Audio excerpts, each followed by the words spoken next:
I'll grab James real quick. No pronouns given in California, also a theist. James, it sounds like you're asking if Seth or I can demonstrate morality. Is that your question today? Sort of. First of Yeah, all, give it to us real quick. We don't have a bunch of time, um, so give it to us real quick. yeah. So,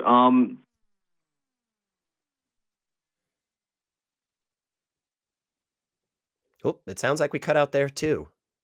That's all right. We can probably address the questions. Yeah, I think we can if we do that too. talk. What Yeah, was the first one? The worst part of Christianity, or the yeah, worst part of our religion? yeah. Seth, what do you think is the worst thing about Christianity? What would you say?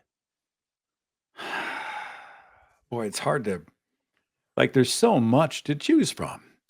We always talk about like the genocide of the Old Testament, or the subjugation of women as property, slaves, even sex slaves, the way they were stripped of their own identities and voices, the properties of men, etc. We think about hell theology, that's up there, eternal Mhm. torture by fire. Depart from me, you who are cursed, Mm, into a lake of everlasting fire. I think the one thing I find in the moment that I think most offends me is that Christianity has been so successful as selling itself as a love relationship when it is at its core an abusive relationship. It is a domestic partnership that is abusive. If you look at the message that God gives to his children, his adopted children, what's the message?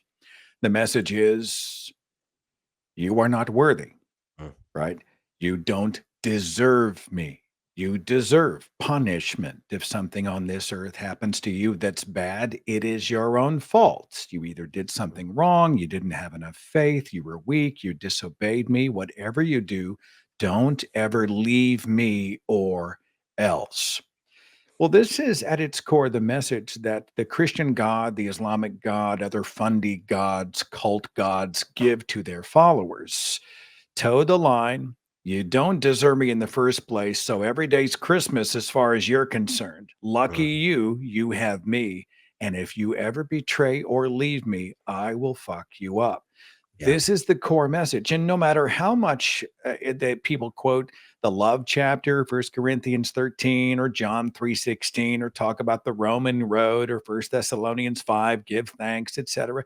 No matter how many distractions they throw at you, at its core, Christianity is about abuse. Mm. It's about control and abuse, devaluing you, your worth as an individual. And my response is no, no, you don't have to get your worth from someone else. You don't have to die to yourself and live for anyone else. You have value on your own Mm. merits.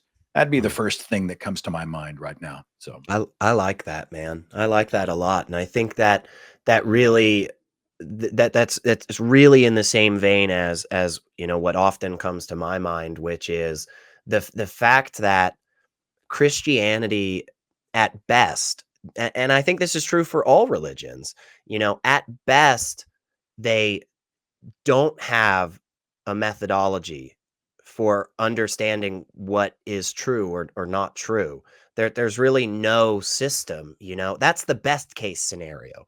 The worst case scenario is that they actually have a system in place that is completely incapable of determining what is or is not true, right? This is, we asked the question, the chat poll today about faith and so forth. And like, yeah, that's the method. The method that religion brings to us to help us understand the world around us and guide our actions in this existence.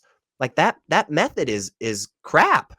That method is just terrible, It's demonstrably unreliable. It is demonstrably the thing that has led to some of the worst experiences we've ever had in the history of humanity. And yeah, it's a whole manipulation. It's a whole twisting and telling you again, we just did something wrong, Seth. If only we'd have just tried harder, then we could have figured out the real truth that God's out there. So yeah, I just think both of those things go hand in hand. you know? What was the other question? Another Can we swipe demonstrate at how do we morality? know what's moral? I thought we Yeah, covered that. yeah, I felt like we did. It's a kind of an insulting question. We've heard flavors of this. Well, how do you know raping people is wrong?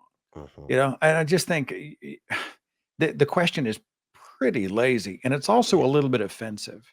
Yeah, But I mean, the idea that we don't know what harm looks or feels like, and why we wouldn't want to perpetrate it on others, and how right. we wouldn't know the difference unless we were told by some objective Right. standard bearer out there somewhere. To me, I mean, it's kind of ridiculous and a bit offensive, I think. Yeah. So, Yeah, and I think it's only when you step away from a from that, moral dictator, right, that you do actually start engaging in what the majority of us seem to mean when we talk about morals and ethics. I'm Because kinder as a Mhm. non-believer. I'm more charitable as a non-believer. Yeah, I'm happier as a yeah, non-believer. I care more about the people around me as a non-believer. I am more in tune with humanity than I have ever been or I ever was in the freaking mhm, faith. So this idea that I would have had to have some sort of a faith structure or an objective standard bearer to tell me what goodness was. No, mm, no, I escaped that culture and I feel goodness every day. And yeah, it's remarkable. So, yeah.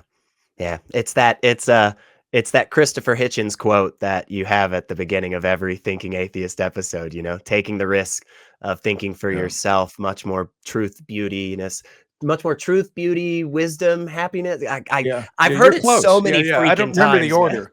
Yeah. But it's true. Much more happiness, truth, beauty, and wisdom will That's come it. to you that way. Yeah, And I totally agree. yeah, yeah. Totally agree.